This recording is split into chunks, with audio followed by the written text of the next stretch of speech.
گوادر سے رپورٹ کر رہے ہیں ہمارے بیورو چیف سلیمان ہاشم۔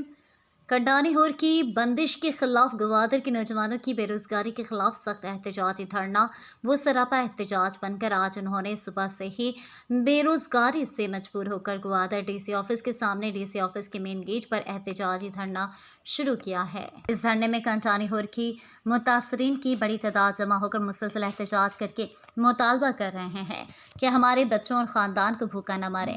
بلوچستان میں کوئی کاروبار نہیں، یہاں ہی ہمارا خاندان کو فاقہ کشی پر مجبور نہ کیا جائے اور بھوکا نہ مارے۔ فیکٹری یا کاروبار کے ذرائع نہیں ہیں، کنڈانی ہور کے کاروبار کی بندش کو ختم کیا جائے۔ واضح رہے کہ یہ احتجاجی دھرنا حقد و تحریک اور ان کے کارکنوں کی طرف سے شروع کی گئی ہے۔ دھرنے کے شرکا مسلسل نعرے لگا رہے ہیں، اب تو کوئی بھی اعلیٰ افسران اس دھرنے میں نہیں آیا۔ کہا جا رہا ہے کہ گوادر میں ہزاروں کی تعداد میں نوجوانوں کو روزگار فراہم کیا جائے۔ روزگار کا واحد ذریعہ کنڈانی ہور تھا جو بزور قوت بن گئی ہے۔